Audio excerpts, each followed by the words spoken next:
Hello दोस्तों, मैं Manish Kumar JMS 94 channel में आप सभी का स्वागत है। आज आपके लिए एक टॉपिक लेके आया हूं जिसका नाम है महापुरुषों के जीवन से प्रेरणा लेना।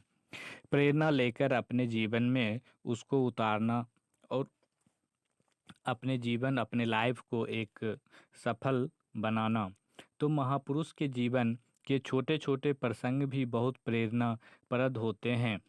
इन प्रसंगों में ही उनकी महानता झलकती है, इनकी सोच दिखती है और उनका व्यवहार लोगों के लिए एक प्रेरणा बन जाता है। महान लोगों की एक खास विशेषता होती है कि ऐसे लोग कभी दिखावा नहीं करते हैं, जो हैं जैसे हैं वैसे ही रहते हैं। इनमें महान होने का कोई अहंकार नहीं होता और न ही इस बात का अहंकार होता है कि उन्होंने अपने जीवन में कोई बड़ा काम किया है। ये सामान्य लोगों की भांति सामान्य बनकर हमारे समाज में रहते हैं। यही कारण है कि इनके व्यवहार व वेशभूषा को देखकर कई बार लोग इन्हें पहचान न भी नहीं पाते। लाल बहादुर शास्त्री ऐसे ही महान लोगों में से एक थे।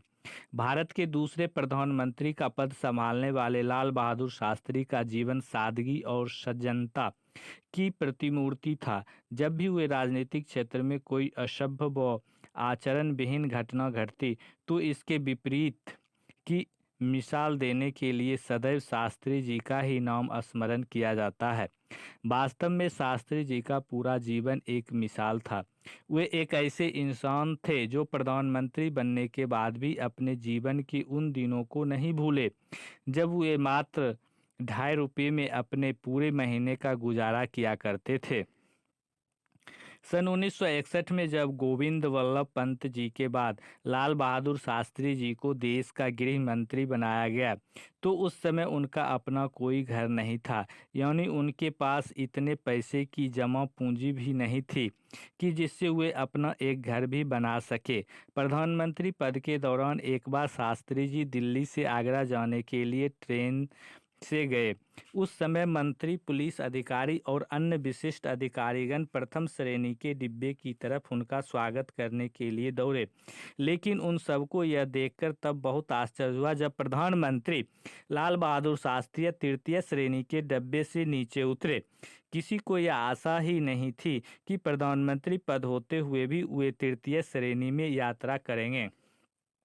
शास्त्री जी ने कभी भी प्रधानमंत्री या गृह मंत्री जैसे ऊंचे पद का उपयोग अपने व्यक्तिगत लाभ का सामाजिक यश प्रतिष्ठा पाने के लिए नहीं किया।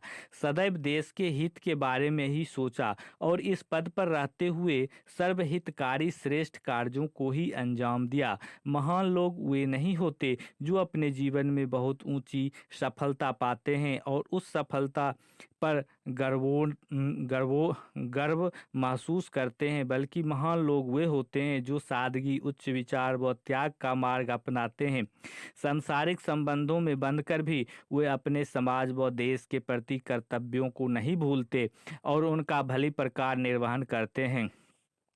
महान लोगों की इसी श्रेणी के क्रम में आते हैं बर्मा या म्यांमार का, जो गांधी कही जाने वाली म्यांमार की राज्य परामर्शदाता और लोकतंत्र के लिए राष्ट्रीय लोक की नेता आंग सान सू की है, और ये एक राजनेता, राजनयिक तथा लेखिका हैं। वे बर्मा के राष्ट्रपिता आंग सान की पुत्री हैं, जिसकी सन 1947 में राजनीतिक हत्या कर दी गई थी। सू की ने बर्मा में लोकतंत्र की स्थापना के लिए लंबा संघर्ष किया, अंततः म्यांमार के सर्वोच्च पद की सुशोभित भी किया। इस संघर्ष से पहले वे अपना शानदार जीवन ब्रिटेन में अपने पति व बच्चों के साथ गुजार रही थी, लेकिन सन 1988 में अपनी बीमार मां की सेवा के लिए जब वे अपने देश बर्मा आई, तो उसने यह देखा नहीं गया कि उनका देश फौजी कदमों तले कुचला जा रहा है। इसलिए उन्होंने अपने देश की आज़ादी और लोकतंत्र की बहाली के लिए ब्रिटेन वापस जाना रद्द कर दिया और बर्मा में ही रहकर लोकतंत्र के लिए आंदोलन की अगुवाई करने का निश्चय किया। उन्हें इस बात का भली प्रकार पता था कि बर्मा में सैनिक सरकार उन पर दमन करने से नहीं हिचकिचाएगी, और ऐसा ही हुआ। फौजी सरकार ने सन 1988 में हुए लोकतांत्रिक चुनाव में आंग सान सू की नेतृत्व वाले नेशनल लीग फॉर डेमोक्रेसी की जीत को रद्द करते हुए उन्होंने जेल में डाल दिया। जब विश्व जनमत सू की नेतृत्व में उठा खड़ा हुआ तो फौजी सरकार ने सू को नज़रबंद कर दिया और इसी बीच सन 1999 में ब्रिटेन में रहने वाले इनके पति की तबीयत बहुत ज़्यादा बिगड़ गई और उस समय सू के पति के जानलेवा कैंसर से पीड़ित थे। बर्मा की फौजी सरकार को जब इस बात का पता चला कि सू की के पति जीवन और मौत की अंतिम घड़ियों में हैं, तो सरकार ने सू के सामने एक लेन देन का प्रस्ताव रखा कि वो उसी शर्त पर ब्रिटेन जा सकती हैं जब वे लिखित में दें कि वे फिर कभी दोबारा बर्मा नहीं लौटेंगे।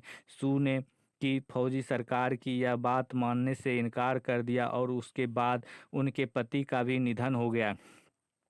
अपने पति की अंत्येष्टि में भी वे नहीं जा सकी क्योंकि फौजी सरकार का रुख अभी भी लेन देन वाला ही था। बर्मा की फौजी सरकार द्वारा उन्होंने 14 साल कैद में नज़रबंद रखा और उन्हें 13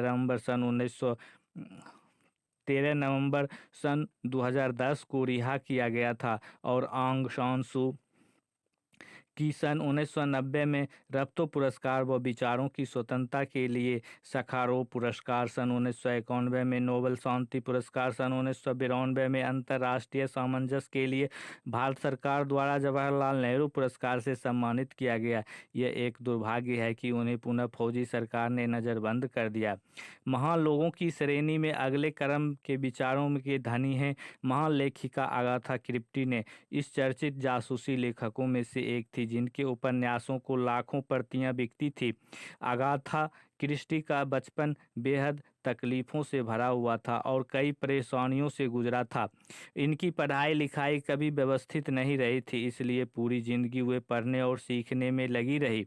एक बार की घटना है कि 55 साल की उम्र में वे एक ट्रेन से सफ़र कर रही थी। तब तक उनके उपन्यास 1 अरब प्रतियां बिक चुकी थी और वे 44 भाषाओं में अनुवादित हो चुकी थी। लेकिन वे जिस ट्रेन में सफ़र कर रही थी उसमें उनकी बगल में बैठा हुआ व्यक्ति वह बात नहीं जानता था कि वह एक युवा जासूस था और अगाथा क्रिस्टी ने यूं ही सफ़र में बोरियत दूर करने के लिए उसने जान पहचान बढ़ानी चाही तो उसने अपने को एक बड़ा जासूस बताया और जब अगाथा ने उस पर उसके कार्य पर दिलचस्पी दिखाई तो उसने अपनी सफलता का किस्सा सुनाने के लिए कहा तो वह जासूस उन्हीं के एक उपन्यास की घटना को नमक मिर्च लगाकर अपनी सफलता के रूप में सुनाने लगा।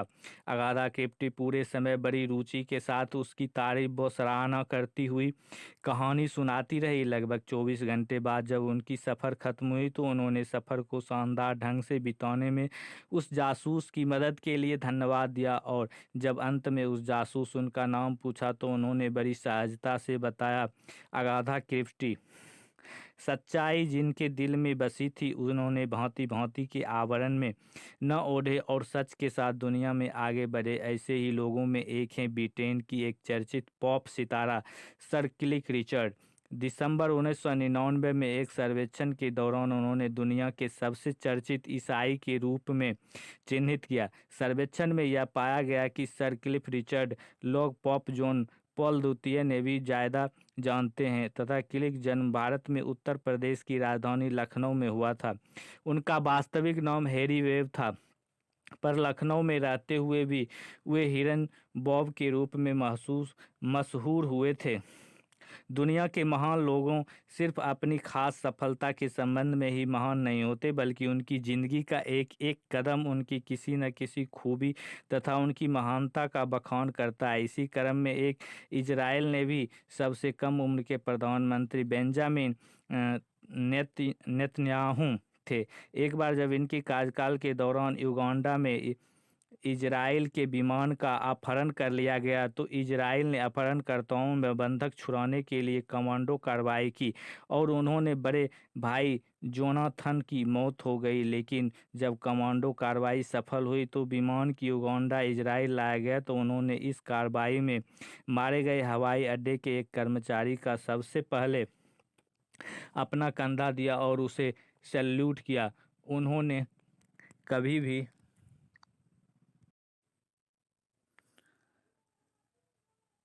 भी इस कार्रवाई में अपने भाई और बाद में आतंकवाद से लड़ते हुए अपने लगभग पूरे परिवार की कुर्बानी को वोट हासिल करने का चुनावी मुद्दा नहीं बनाया।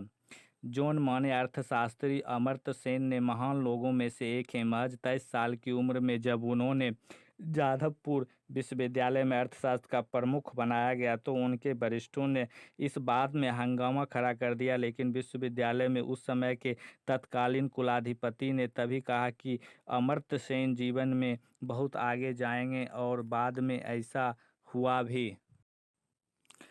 सन 1998 में अर्थशास्त्र का नोबेल पुरस्कार पाने वाले अमर्त्य सेन ने दिल्ली स्कूल ऑफ इकोनॉमिक और लंदन स्कूल ऑफ इकोनॉमिक्स में पढ़ाया।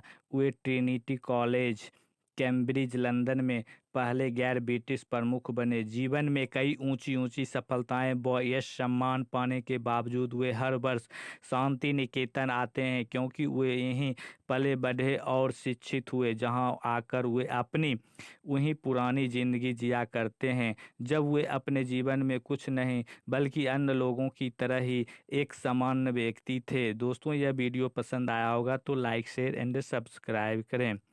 महानता कभी सफलता की, यश और सम्मान व प्रतिष्ठा की मोहताज नहीं होती। महानता जो व्यक्ति की सफलता में निहित होती है, उसकी सोच में बसती है और इसके व्यवहार से झलकती है। जो व्यक्ति परपीड़ा के प्रति जितना संवेदनशील होता है वह उतना ही महान होता है। जो व्यक्ति जितना अहंकार शून्य होता है वह उतना ही महान होता है। और जो व्यक्ति जितना सरल, सहज व सत्य का पक्षधर होता है वह उतना ही महान होता है। धन्यवाद दोस्तों।